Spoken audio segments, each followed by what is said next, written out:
Hello friends, welcome back to our YouTube channel Times Physio. मैं हूं आपका दोस्त डॉक्टर विभोर बाकलीवाल, फिजिकल थेरेपिस्ट। और आज की क्लास में हम कवर करने वाले हैं एनाटॉमी ऑफ हिप जॉइंट। तो क्लास स्टार्ट होने के पहले मैं आपको बता दूं, आपको कुछ भी लिखने की जरूरत नहीं है। मैंने बहुत मेहनत की है आपके लिए नोट्स बनाने में। तो क्लास खत्म होने के बाद नोट्स जो है आप डिस्क्रिप्शन में से डाउनलोड कर लेना, उसके लिंक डिस्क्रिप्शन में है। आपको तो पता है क्लास स्टार्ट होने के पहले हमेशा हम जो है एग्जाम की बात करते हैं। तो चलिए देख लेते हैं कि हिप जॉइंट एग्जाम में किस पैटर्न में पूछा जाता है। तो ये रहा आपके सामने क्वेश्चन। हिप जॉइंट जो है यूनिवर्सिटी एग्जाम के लिए मोस्ट इंपॉर्टेंट क्वेश्चन है। ये हमेशा लॉन्ग क्वेश्चन में आता है 15 मार्क्स का। अगर ये लॉन्ग क्वेश्चन में नहीं आया तो फिर ये शॉर्ट क्वेश्चन में आता है 10 मार्क्स का। शॉर्ट क्वेश्चन में आता है 10 मार्क्स का। अगर ये शॉर्ट क्वेश्चन में भी नहीं आया तो फिर ये वेरी शॉर्ट क्वेश्चन में आता है 2 मार्क्स का। तो लोअर एक्सट्रीमिटी का मोस्ट इंपॉर्टेंट जॉइंट है। दो ही तो जॉइंट है अपने पास, एक हिप जॉइंट है और एक नी जॉइंट है। एंकल जॉइंट है लेकिन वो लॉन्ग क्वेश्चन के लिए इतना इंपॉर्टेंट नहीं है। तो 15 मार्क्स का लॉन्ग क्वेश्चन आएगा, शॉर्ट क्वेश्चन आता है 10 मार्क्स का और वेरी शॉर्ट क्वेश्चन आता है 2 मार्क्स का। वेरी शॉर्ट क्वेश्चन अगर आता है तो वो आपसे लिगामेंट पर ज्यादा फोकस करते हैं, मतलब कि लिगामेंट बताओ हिप जॉइंट के, क्योंकि जो हिप जॉइंट है उसमें टोटल 7 लिगामेंट है। अगर लिगामेंट्स नहीं पूछे तो फिर वो रिलेशन पूछ लेते हैं, relations of hip joint. Relation भी नहीं पूछे तो फिर वो मूवमेंट्स पूछ लेते हैं हिप जॉइंट के। तो आज की क्लास में हम कवर करेंगे classification, applied anatomy, types, ligament, relation, movement, सब कुछ एकदम डिटेल में। तो चलिए स्टार्ट करते हैं हमारी क्लास को। ठीक है, तो हम स्टार्ट करते हैं क्लासिफिकेशन ऑफ हिप जॉइंट से। तो हिप जॉइंट किस टाइप का जॉइंट है? ये एक साइनोवियल जॉइंट है। किस वैरायटी का, कौन सी वैरायटी का? तो बॉल एंड सॉकेट वैरायटी का जॉइंट है, साइनोवियल जॉइंट है। हमने शोल्डर जॉइंट को जब कंप्लीट किया था तो मैंने उसमें क्या बताया था? शोल्डर जॉइंट भी बॉल एंड सॉकेट वैरायटी का जॉइंट है। तो ठीक उसी तरह हिप जॉइंट भी साइनोवियल जॉइंट है, बॉल एंड सॉकेट वैरायटी का। बॉल एंड सॉकेट वैरायटी का जॉइंट हमने इसलिए बोला क्योंकि यहाँ पे फीमर बोन का जो हेड है वो राउंडेड हेड है, तो वो बॉल की तरह काम करता है। और जो एसिटाबुलम है ना, वो कैसा है? कॉनकेव है। कप शेप्ड एसिटाबुलम है तो वो सॉकेट की तरह काम करता है। तो यहाँ पर भी बॉल एंड सॉकेट वैरायटी का जॉइंट जो है बनता है। Come to the articular surfaces, it is formed between the rounded head of femur. ठीक है, आर्टिकुलर सरफेस का मतलब होता है कि बोन का वो हिस्सा जो जॉइंट बनाने में काम आता है। अब आपको पता है कि जॉइंट जो बन रहा है वो बोन से बन रहा है। ठीक है, तो दो बोन यहाँ पे पार्टिसिपेट करती है। कौन कौन सी? फीमर बोन एक पार्टिसिपेट करती है, तो फीमर बोन का राउंडेड हेड पार्टिसिपेट करता है। और cup shaped acetabulum of the hip bone, जो हिप बोन है उसका एसिटाबुलम सॉकेट की तरह काम करता है और फीमर बोन का हेड। तो ये रही हमारे सामने बोन। हम इसको थोड़ा डिटेल में समझने की कोशिश करते हैं। ठीक है, फीमर बोन, हर बोन के दो एंड होते हैं, अपर एंड, लोअर एंड और शाफ्ट। तो यहाँ पे जो फीमर बोन है उसका राउंडेड हेड, ये हेड कैसा है? ठीक है, इसको ध्यान से देखना। तो ये हेड कैसा है? राउंडेड हेड है, स्फेरिकल हेड है। तो rounded head of femur articulate कर रहा है किसके साथ? आर्टिकुलेट मतलब कि जॉइंट बना रहा है किसके साथ? पेल्विस बोन बोल सकते हैं या हिप बोन बोल सकते हैं। तो पेल्विस बोन का जो एसिटाबुलम है वो एसिटाबुलम किस शेप का है? तो कप शेप्ड का एसिटाबुलम है। तो cup shaped of acetabulum participate करता है और फीमर बोन का राउंडेड हेड पार्टिसिपेट करके यहाँ पर जो है हिप जॉइंट बनाते हैं। इतना समझ में आया? एक बार और देख लेते हैं। फीमर बोन का राउंडेड हेड, तो rounded head of femur articulate करता है कप शेप्ड एसिटाबुलम के साथ और यहाँ पर ये बनाते हैं जॉइंट। कौन सा जॉइंट बनाते हैं? हिप जॉइंट बनाते हैं। अब यहाँ पर एक पॉइंट मैं आपको बताना चाहूंगा कि जो पेल्विस बोन का जो एसिटाबुलम है, मतलब कि ये जो एसिटाबुलम है इसके मार्जिन पे, इसके पेरिफेरी पे एक फाइब्रोकार्टिलेजिनस स्ट्रक्चर प्रेजेंट होता है जिसको हम बोलते हैं एसिटाबुलर लैब्रम। जब हमने शोल्डर जॉइंट पढ़ा था तो मैंने उसमें क्या बताया था कि जो ग्लीनोइड कैविटी है वो कैसी थी? शैलो थी, मतलब कि बहुत ज्यादा डीप नहीं थी। इसलिए वहां पर एक स्टेबिलिटी प्रोवाइड करने के लिए ग्लिनोइड लेब्रम था। तो ठीक उसी तरह जो हमारी पेल्विस बोन है, इसके मार्जिन पे, इसके पेरीफेरी पे, यहाँ पर है ना, एक फाइब्रोकार्टिलेजिनस स्ट्रक्चर प्रेजेंट होता है जिसको हम बोलते हैं एसिटाबुलर लेब्रम।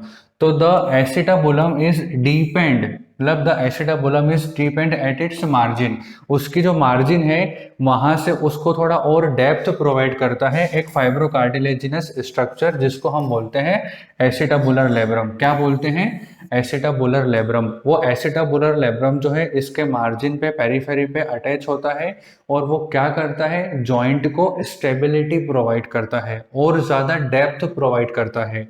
जो एसिटाबुलम है ये कॉनकेव शेप का है, लेकिन जब जब फाइब्रोकार्टिलेजिनस जो स्ट्रक्चर है एसिटाबुलर लेब्रम, जब वो भी यहाँ पे आ जाता है तो उसकी कॉनकेविटी जो है एसिटाबुलम की वो और बढ़ जाती है। तो डेप्थ बढ़ जाती है तो एक्स्ट्रा डेप्थ प्रोवाइड करता है ना, पॉइंट नंबर 1। पॉइंट नंबर 2, उसको और ज्यादा स्टेबिलिटी प्रोवाइड करता है। तो क्या होगा, जो जॉइंट है वो इजीली डिसलोकेट नहीं हो पाएगा। ठीक है, तो एक बार हम फंक्शन देख लेते हैं। फंक्शन में क्या है, it increases the concavity, it increases the concavity of acetabulum, therefore increases the stability of hip joint. क्या होगा, कॉन्केविटी को बढ़ा देगा तो जो जॉइंट बन रहा है वो और ज्यादा बनेगा स्टेबल। कैसा बनेगा, और ज्यादा स्टेबल बनेगा। ठीक है, वो इजीली डिसलोकेट नहीं हो पाएगा। It provide negative intra articular pressure, ये क्या प्रोवाइड करता है, negative intra articular pressure. Labrum contain lots of nerve ending help in proprioception. जो एसिटाबुलर लेब्रम होता है ना, उसमें बहुत सारे नर्व एंडिंग्स होते हैं, तो वो प्रोप्रियोसेप्शन में भी हेल्प करता है। तो यहाँ तक आपको समझ में आया। क्लासिफिकेशन क्या है कि साइनोवियल जॉइंट है बॉल एंड सॉकेट वैरायटी का। आर्टिकुलर सरफेस की हम बात कर रहे थे, तो राउंडेड हेड ऑफ फीमर और कप शेप्ड एसिटाबुलम मिलके यहाँ पे आर्टिकुलर सरफेस बनाते हैं और उनसे बनता है हिप जॉइंट। जो मार्जिन है एसिटाबुलम की, वहां पर एक फाइब्रोकार्टिलेजिनस स्ट्रक्चर प्रेजेंट होता है जिसको हम बोलते हैं एसिटाबुलर लेब्रम। वो और ज्यादा कॉन्केविटी प्रोवाइड करता है, डेप्थ प्रोवाइड करता है, स्टेबिलिटी प्रोवाइड करता है जॉइंट को। तो लिगामेंट्स के पहले हम एक बार देख लेते हैं कि हिप जॉइंट का प्राइमरी फंक्शन क्या है। जब भी आप कोई स्टैटिक या डायनेमिक एक्टिविटी करते हो, स्टैटिक एक्टिविटी का मतलब जैसे सिटिंग पोजीशन में हो या स्टैंडिंग पोजीशन में हो, या डायनेमिक एक्टिविटी जैसे वॉक करना है या रनिंग करना है या स्टेयर क्लाइंबिंग करना है, तो कोई भी एक्टिविटी चाहे वो स्टैटिक हो या डायनेमिक एक्टिविटी हो, तो इन एक्टिविटीज में आपके हेड, आर्म्स और ट्रंक का जो वेट है उसको सपोर्ट करना और उसको लोअर एक्सट्रीमिटी तक ट्रांसमिट करने का जो काम है वो हिप जॉइंट का है। Primary function of hip joint क्या है कि is to support the weight. किसको सपोर्ट करना, वेट को सपोर्ट करना। कौन से वेट को, हेड के, आर्म्स के और ट्रंक के वेट को सपोर्ट करना, ट्रांसमिट करना ड्यूरिंग स्टैटिक इरेक्ट पोस्चर और dynamic activities such as ambulation, running और stair climbing. Now come to the ligaments of hip joint. तो हमने स्टार्टिंग में पढ़ा था कि वेरी शॉर्ट क्वेश्चन में आ सकता है, हिप जॉइंट में टोटल 7 लिगामेंट होते हैं। कौन कौन से? नंबर 1 कैप्सुलर लिगामेंट जो पूरे जॉइंट सरफेस को कवर करता है। उसके बाद आते हैं 3 लिगामेंट जो कि पेल्विस बोन से, हिप बोन से ओरिजिनेट होते हैं। आपको पता है कि जो पेल्विस बोन है वो 3 बोन के फ्यूजन से मिलकर बनी है, इलियम, इशियम और प्यूबिक। तो जो हमारे 3 लिगामेंट है वो भी उन्हीं के नाम पर रखे गए हैं, इलियोफिमोरल लिगामेंट, प्यूबोफिमोरल लिगामेंट और इशियोफिमोरल लिगामेंट। ठीक है। Number 4 ligament of head of femur, जो फीमर बोन के हेड से ओरिजिनेट होता है, तो ligament of head of femur. Number 6 acetabular labrum जो हम पहले भी डिस्कस कर चुके हैं। एंड नंबर 7 लास्ट वाला है ट्रांसवर्स एसिटाबुलर लिगामेंट। तो चलिए हम सातों लिगामेंट को एक बार ब्रीफली डिस्क्राइब करते हैं। तो हम बात करते हैं सबसे पहले कैप्सुलर लिगामेंट की। तो कैप्सुलर लिगामेंट का पॉइंट नंबर 1 तो ये है कि जो कैप्सुलर लिगामेंट है ये जॉइंट सरफेस को कवर करता है। अभी तक हमने जितने भी जॉइंट पढ़े थे, शोल्डर जॉइंट, एक्रोमियोक्लेविकुलर जॉइंट और जो भी साइनोवियल जॉइंट है, उसमें जो कैप्सुलर लिगामेंट होता है वो क्या करता है, जो जॉइंट सरफेसेस है उनको कवर करता है। तो पॉइंट नंबर 1 तो यही हो गया कि it covers the joint surface.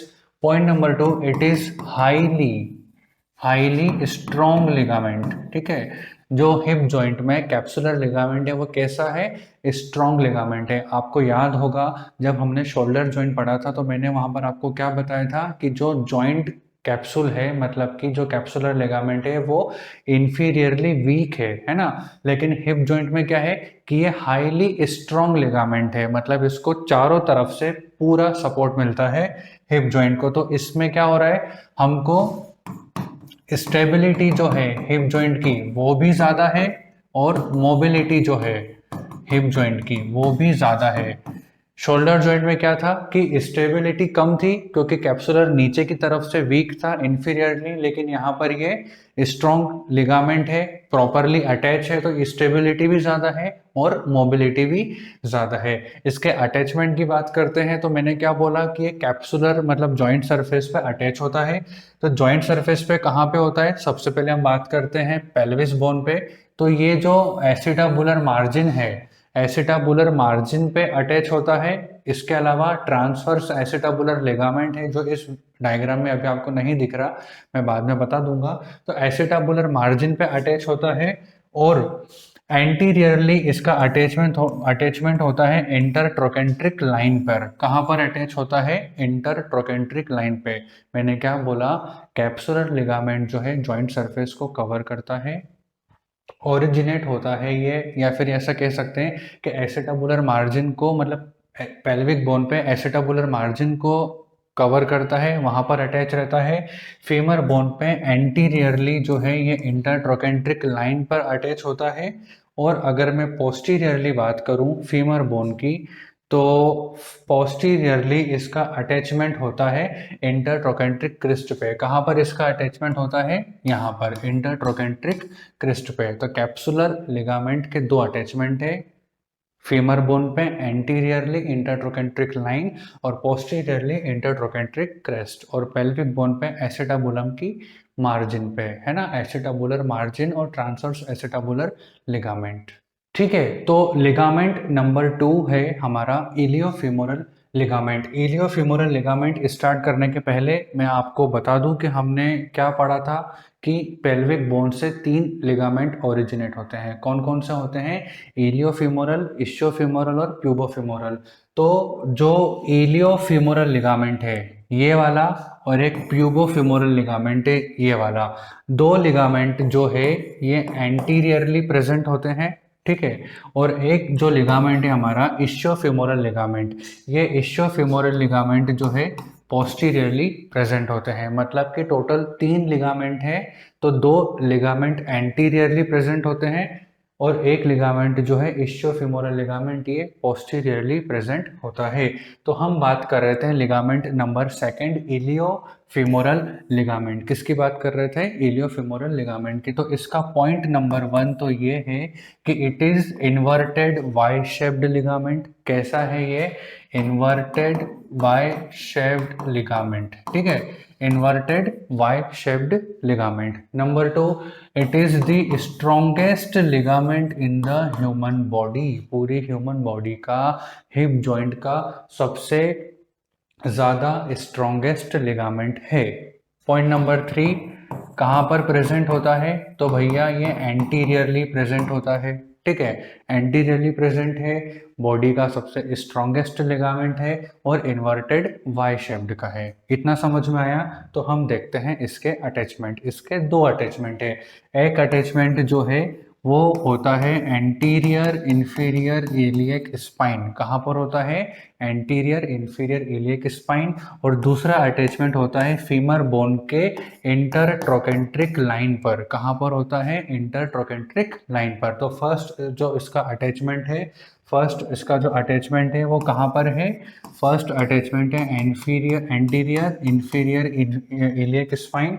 और इसका जो सेकंड अटैचमेंट है वो कहाँ पे होता है, फीमर बोन पे होता है, इंटरट्रोकेंट्रिक लाइन पे। तो इतना समझ में आया आपको इलियोफेमोरल लिगामेंट के बारे में। तो अब हम इसका जो है फंक्शन देखते हैं। क्या देखते हैं? फंक्शन देखते हैं। इसका फर्स्ट फंक्शन तो ये है कि ये जो है एक्सेसिव लेटरल रोटेशन को प्रिवेंट करता है।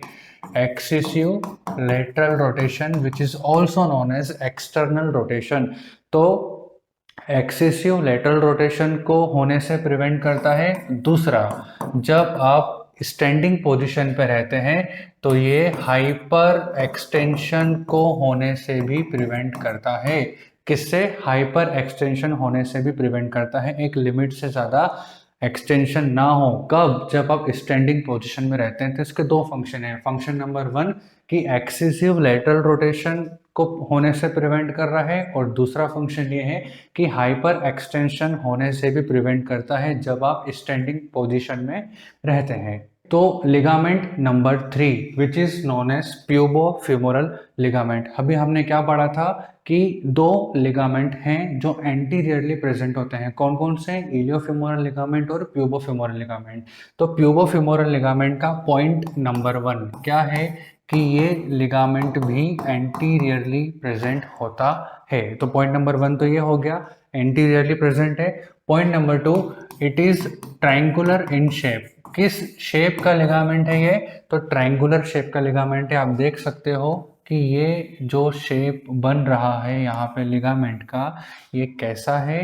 ये है ट्रायंगुलर शेप का। जबकि हमने इलियोफेमोरल लिगामेंट पढ़ा था तो मैंने उसमें आपको क्या बताया था कि ये जो है इन्वर्टेड वाई शेप्ड का लिगामेंट था इलियोफेमोरल लिगामेंट। जबकि जो प्यूबोफेमोरल लिगामेंट है वो कैसा है?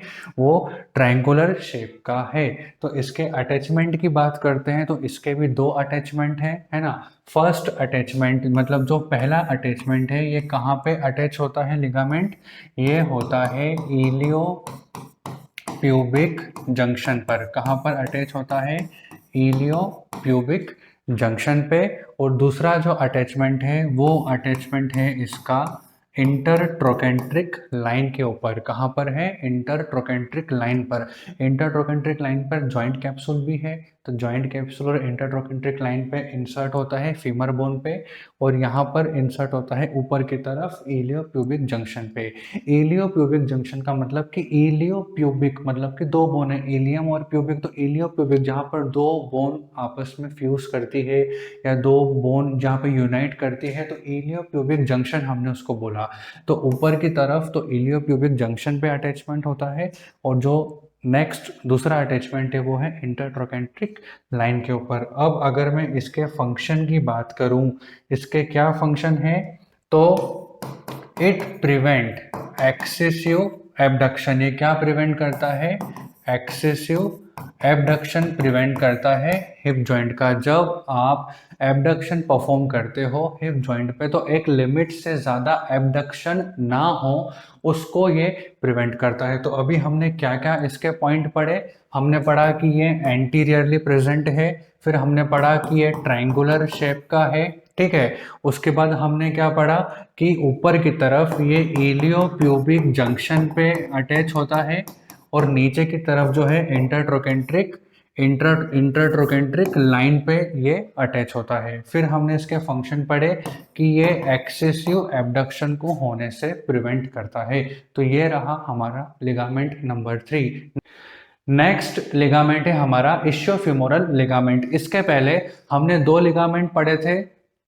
कौन कौन से? इलियोफेमोरल लिगामेंट और प्यूबोफेमोरल लिगामेंट। वो कैसे थे? एंटीरियरली प्रेजेंट थे।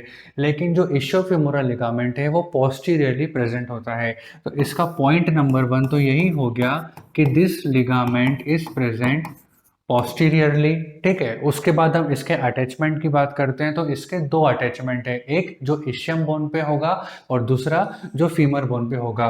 तो हम ऐसा बोल सकते हैं कि अबो it is attach to the ischium bone, मतलब कि जो लिगामेंट है वो इशियम बोन से ओरिजिनेट हो रहा है या इसका अटैचमेंट इशियम बोन पे है। And below it is attach to the femur bone. अब फीमर बोन पे इसके दो अटैचमेंट है, एक फाइबर मतलब कुछ फाइबर्स जो हैं इसके ये base of the greater trochanter पे इंसर्ट होते हैं एंड मेजोरिटी ऑफ फाइबर्स जो है, मेजोरिटी ऑफ फाइबर्स जो है ये आते हैं नेक ऑफ फीमर पे। मतलब कि अटैचमेंट मैंने बोला कि जो फाइबर है इसके अबो एशियम बोन से निकल रहे हैं और इंसर्ट कहाँ पे हो रहे हैं, base of the greater trochanter पे and neck of the femur पे। मेजोरिटी ऑफ फाइबर्स जो है वो नेक ऑफ द फीमर पे आके इंसर्ट होते हैं। Now come to the function of ischiofemoral ligament. तो इसके फंक्शन क्या होंगे? फर्स्ट फंक्शन तो यही है कि it fix the femur head in acetabulum. ये क्या करता है लिगामेंट? ये लिगामेंट जो है फीमर का हेड जो रहता है ना, उस फीमर के हेड को एसिटाबुलम में फिक्स करके रखता है ना, स्टेबिलिटी प्रोवाइड करता है। हालांकि स्टेबिलिटी तो तीनों लिगामेंट ही प्रोवाइड करते हैं, लेकिन ये ज़्यादा स्टेबिलिटी प्रोवाइड करता है, फिक्स करके रखता है फीमर के हेड को। और दूसरा इसका फंक्शन ये है कि ये एक्सेसिव मीडियल रोटेशन होने से प्रिवेंट करता है। जब आपका हिप जॉइंट का मीडियल रोटेशन करते हो ना, मीडियल रोटेशन जो होता है, तो एक लिमिट से ज़्यादा मीडियल रोटेशन ना हो तो एक्सेसिव मीडियल रोटेशन से प्रिवेंट करता है। तो अभी तक हमने क्या पढ़ा? अभी तक हमने क्या पढ़ा था कि पॉइंट नंबर 1 पोस्टीरियरली प्रेजेंट है। उसके बाद फिर हमने इसके अटैचमेंट देखे थे। तो एक अटैचमेंट जो है इसका इस्चियम बोन पे होता है, दूसरा ग्रेटर ट्रोकेंटर और नेक ऑफ फीमर पे इसका अटैचमेंट होता है। तीसरा पॉइंट हमने पढ़े थे फंक्शन। फंक्शन में हमने क्या पढ़ा था कि ये फिक्स करके रखता है किसको? हेड ऑफ फीमर को फिक्स करता है किस पे? एसिटाबुलम पे। और थर्ड फंक्शन मतलब सेकंड फंक्शन हमने क्या पढ़ा था कि ये एक्सेसिव मीडियल रोटेशन होने से प्रिवेंट करता है। तो ये हो गए हमारे 3 लिगामेंट यहाँ पे complete. Now come to the next ligament जिसका नाम है ligament of head of femur which is also known as ligamentum teres. Ligament of head of femur हमने इसलिए बोला क्योंकि ये वो लिगामेंट है जो फीमर बोन के हेड से ओरिजिनेट होता है और ट्रांसवर्स एसिटाबुलर लिगामेंट पे जाके इंसर्ट होता है। हम एक बार इसको देख लेते हैं। Point number 1, this ligament is a flat and triangular in shape. कैसा है? फ्लैट है और ट्रायंगुलर शेप का है। पॉइंट नंबर 2, अटैचमेंट की बात कर रहे थे, तो ligament of head of femur. Femur bone का जो हेड होता है उस हेड पे सेंट्रली एक छोटा सा डिप्रेशन होता है। उस डिप्रेशन को हम बोलते हैं फोविया कैपिटिस। उस डिप्रेशन को हम क्या बोलते हैं? उस डिप्रेशन को हम बोलते हैं फोविया कैपिटिस। तो ये जो लिगामेंट है, ये कहाँ से ओरिजिनेट होता है? फोविया कैपिटिस से ओरिजिनेट होता है और ट्रांसवर्स एसिटाबुलर लिगामेंट पे जाके इंसर्ट होता है। ये रही फीमर बोन। मैंने आपको बोला कि फीमर बोन के मतलब फीमर बोन पढ़ रहे थे तो मैंने बोला ligament of head of femur, तो सेंट्रली ये जो छोटा सा डिप्रेशन आप देख रहे हो ये डिप्रेशन है फोविया कैपिटस। ठीक है, तो ये जो लिगामेंट है यहाँ से ओरिजिनेट हुआ और कहाँ पे जाके इंसर्ट हुआ? ट्रांसवर्स एसिटाबुलर लिगामेंट पे। तो यहाँ पे मैं आपको एक मोस्ट इंपॉर्टेंट पॉइंट है जो बताना चाहता हूँ कि entire surface of the head of femur is covered by articular cartilage except the region of fovea capitis। पूरा का पूरा जो हेड ऑफ फीमर जो है वो आर्टिकुलर कार्टिलेज से कवर्ड रहता है, लेकिन वो कार्टिलेज सिर्फ ये सेंट्रल वाला जो पार्ट है फोविया कैपिटिस यहाँ पे वो नहीं रहता। क्यों? क्योंकि यहाँ से लिगामेंट है वो निकलता है और वो कहाँ पे इंसर्ट होता है? ट्रांसवर्स एसिटाबुलर लिगामेंट पे। तो एक बार इसका 3D मॉडल भी हम देख लेते हैं। ये जो ब्लू कलर का स्ट्रक्चर आप देख रहे हो जिसको मैंने हाईलाइट किया है, ये क्या है? ये है हमारा ligament of head of femur. Ligament of head of femur. और ये कहाँ से ओरिजिनेट हो रहा था? फोविया कैपिटिस से। तो ये रही हमारी फीमर बोन। ये कुछ इस तरह से ये फोविया कैपिटिस से ओरिजिनेट होता है और ये कहाँ पर जाके इंसर्ट होता है? ये इंसर्ट होता है ट्रांसवर्स एसिटाबुलर लिगामेंट पर। कहाँ पर जाके इंसर्ट होता है? ट्रांसवर्स एसिटाबुलर लिगामेंट पर। और हमने एक और पॉइंट क्या पढ़ा था कि ये ट्रायंगुलर शेप का है। तो ध्यान से देखिए, ये जो लिगामेंट है ये किस शेप का है? तो ये लिगामेंट जो है ये ट्रायंगुलर शेप का लिगामेंट है। तो नेक्स्ट लिगामेंट है एसिटाबुलर लेब्रम, और मैं इसको ज़्यादा डिटेल में नहीं समझाऊंगा क्योंकि क्लास की स्टार्टिंग में ही हम एसिटाबुलर लेब्रम पे बात कर चुके हैं। ये एसिटाबुलम के मार्जिन पे अटैच होता है, ये ज़्यादा डेप्थ प्रोवाइड करता है ताकि जॉइंट जो है इजीली डिसलोकेट ना हो, उसको स्टेबिलिटी प्रोवाइड करता है। तो लास्ट लिगामेंट जो है हमारा, उसका नाम है ट्रांसवर्स एसिटाबुलर लिगामेंट। नाम से ही पता चल रहा है कि वो लिगामेंट जो ट्रांसवर्सली रन करता हो। तो ये जो लिगामेंट आप देख रहे हो ये कौन सा लिगामेंट है? ये लिगामेंट है transverse acetabular ligament, transversely run करता है। तो basically transverse acetabular ligament is a part of the acetabular labrum which bridges the acetabular notch. इसमें ज्यादा कुछ डिटेल में जाने की जरूरत नहीं है।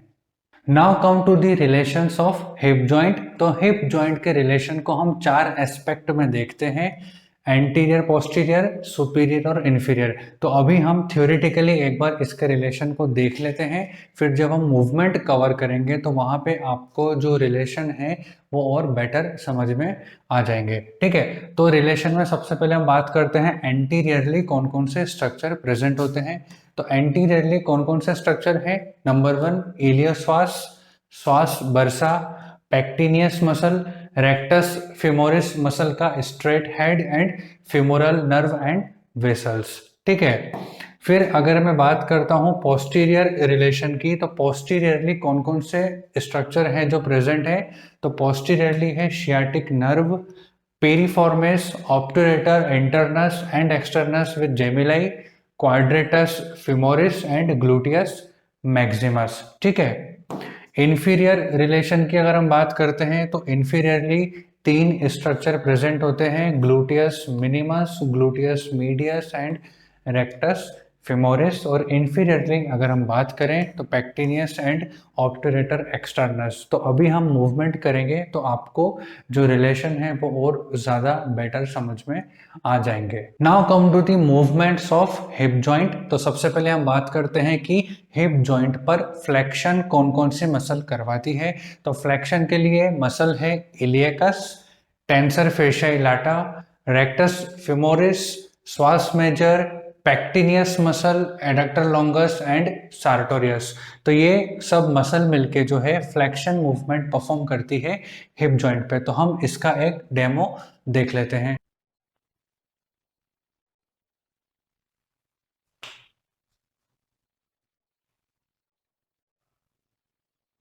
Now come to the extension of hip joint. Extension कौन कौन सी मसल करवाती है? तो gluteus maximus, adductor magnus, biceps femoris, semitendinosus, semimembranosus. और इन चारों मसल को हम हैमस्ट्रिंग मसल भी कहते हैं। तो चलिए इसका एक छोटा सा डेमो हम देख लेते हैं।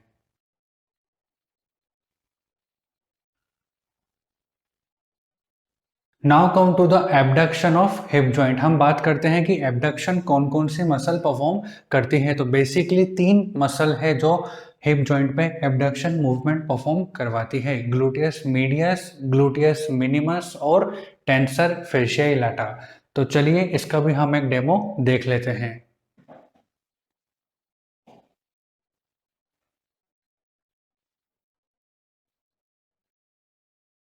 Now come to the adduction. Adduction कौन कौन सी मसल करवाती है? तो pectineus muscle, adductor longus, adductor magnus, adductor brevis और ग्रेसिलिस, ये चार मसल जो है एडक्शन मूवमेंट परफॉर्म करवाती है। तो इसका एक डेमो हम देख लेते हैं।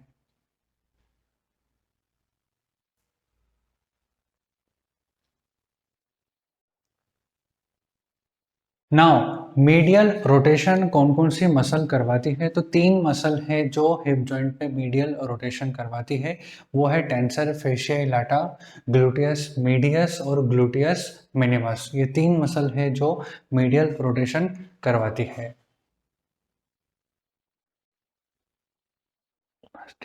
लेटरल रोटेशन की बात करते हैं तो लेटरल रोटेशन चार मसल जो है वो करवाती है, ग्लूटियस मैक्सिमस, ऑब्टुरेटर इंटरनस और एक्सटर्नस, पेरिफॉर्मिस और जेमिलाई। ठीक है, तो इसका भी एक डेमो हम देख लेते हैं।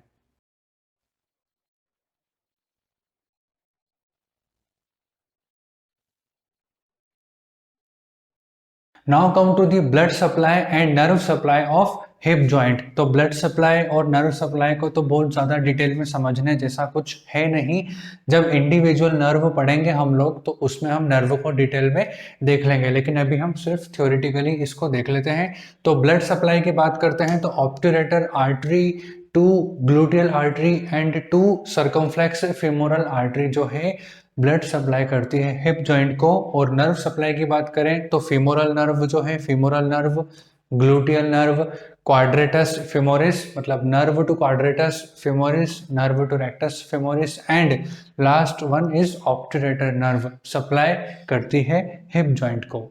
ठीक है, तो क्लास के आखिरी टॉपिक पर हम बात करते हैं जिसका नाम है क्लिनिकल एनाटॉमी। आपको तो पता है कि क्लास खत्म होने के बाद हम हमेशा अप्लाइड एनाटॉमी देखते हैं। तो यहाँ पे भी है डिसलोकेशन। हिप जॉइंट का पोस्टीरियर डिसलोकेशन मोस्ट कॉमनली देखने को मिलता है। और अगर पोस्टीरियर डिसलोकेशन हुआ तो आपको पता है पोस्टीरियरली शियाटिक नर्व भी वहां से पास होती है। तो पोस्टीरियर डिसलोकेशन होगा तो हो सकता है कि शियाटिक नर्व भी डैमेज हो जाए। इसके अलावा congenital dislocation is most common in hip joint. बच्चों में जो है हिप जॉइंट का डिसलोकेशन भी मोस्ट कॉमनली देखने को मिलता है। नेक्स्ट पॉइंट थोड़ा इंपॉर्टेंट है, fracture of neck of femur. जो हमारी फीमर बोन है उसका सबसे वीकेस्ट पार्ट कौन सा है, उसकी नेक। तो जो नेक का फ्रैक्चर है वो मोस्ट कॉमनली देखने को मिलता है। और अगर वो होगा तो किस एज में मोस्ट कॉमनली देखने को मिलेगा, 40 to 60 ईयर्स ऑफ एज में देखने को मिलता है। और स्पेशली जो है ये फीमेल्स में कॉमन है। मतलब जो fracture of neck of femur का अगर होता है फ्रैक्चर तो वो फीमेल्स में कॉमनली पाया जाता है। इसके अलावा एक रिफर्ड पेन है, इतना इंपॉर्टेंट नहीं है लेकिन आप देख लो, in disease of hip the pain is referred to the knee. तो आज की क्लास में हमने anatomy of hip joint complete किया है। इसके पहले हम शोल्डर जॉइंट और एक्रोमियोक्लेविकुलर जॉइंट भी कंप्लीट कर चुके हैं। अगर वो वीडियो आपने अभी तक नहीं देखा तो उसके लिंक डिस्क्रिप्शन में है। नोट्स जो है आप डाउनलोड कर लेना, लिंक मैंने डिस्क्रिप्शन में दे रखी है। अगर आपको वीडियो पसंद आया तो हमारे चैनल को सब्सक्राइब कर दो, अपने सारे फिजियोथेरेपिस्ट फ्रेंड के साथ हमारे चैनल को शेयर कर दो। कमेंट सेक्शन में बताओ कि आपको वीडियो कैसा लगा, अच्छा लगा, बुरा लगा, ठीक है। या कोई सजेशन आप देना चाहते हो या आप बता सकते हो कि हम हमारे लेक्चर को और बेटर कैसे बनाएं, तो वो भी आप हमें कमेंट सेक्शन में करके बता सकते हो। इसी के साथ मैं अपनी बात खत्म करता हूं। आप सबने मुझे इतना टाइम दिया उसके लिए थैंक यू सो मच।